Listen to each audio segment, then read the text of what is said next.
These are the Sunday recommendations for my free email list for March the 8th, 2020. The blog post this week is Sally James Farnham's Simón Bolivar, 1921. The post is a compare and contrast with last week's sculpture of José Martí and the sculpture of José de San Martín, the three Latin American leaders who are commemorated on Central Park South.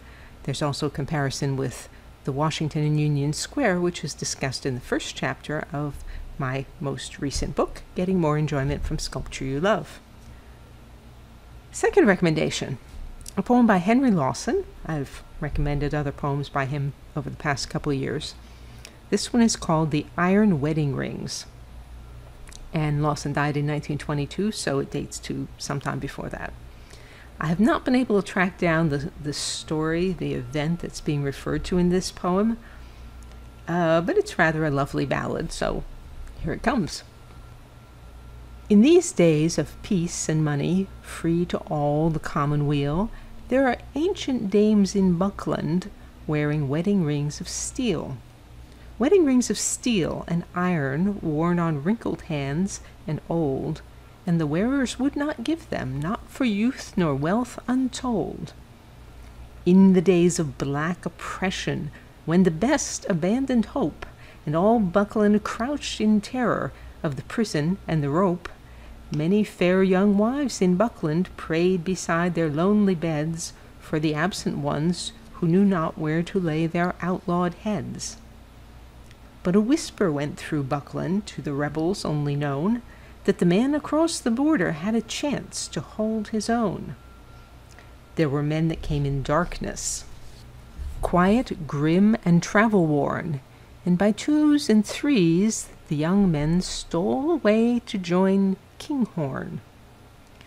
Slipping powder horns and muskets from beneath the floors and thatch, there were boys who kissed their mothers ere they softly dropped the latch. There were hunters' wives in backwoods who sat strangely still and white till the dawn, because their menfolk went a-hunting in the night. The rebels needed money, and so through the Buckland hills came again by night the gloomy men of monosyllables. And the ladies gave their jewels to be smuggled out and sold, and the homely wives of Buckland gave their wedding rings of gold.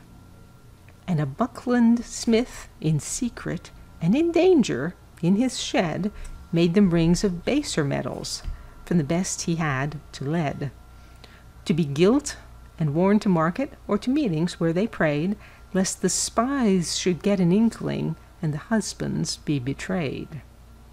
Then a silence fell on Buckland. There was peace throughout the land, and a loyalty that puzzled all the captains in command.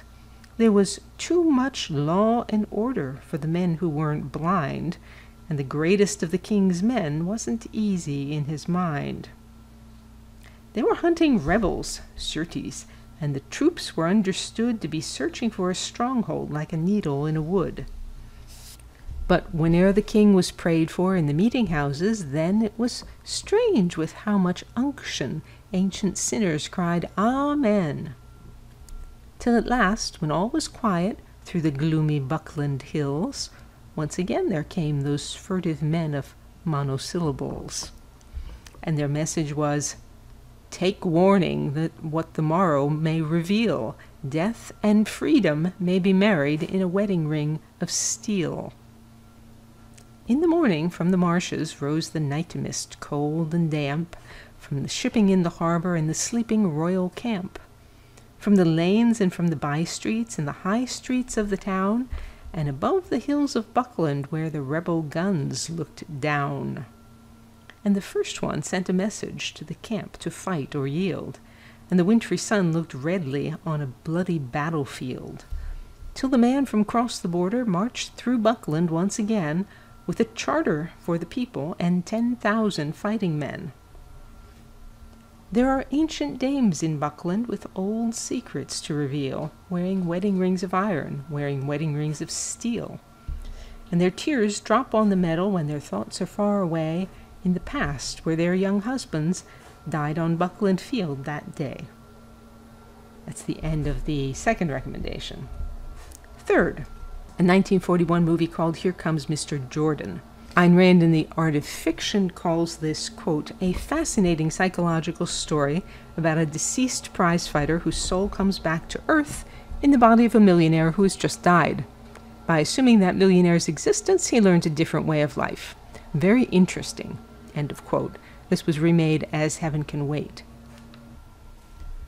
The fourth recommendation this week, for supporters only, is a sculpture with a story behind it that's related to last week's recommendation of Dick Francis's Mystery Banker. DianeDrantyWriter.com has hundreds of posts on sculpture, painting, Central Park, and my many other obsessions. You can join the free Sunday recommendations email list by visiting the URL online or emailing me. And you can say, well done, Diane, or support my work and receive rewards by means of the tip jar on DianeDrantyWriter.com. Thank you, as always, for listening.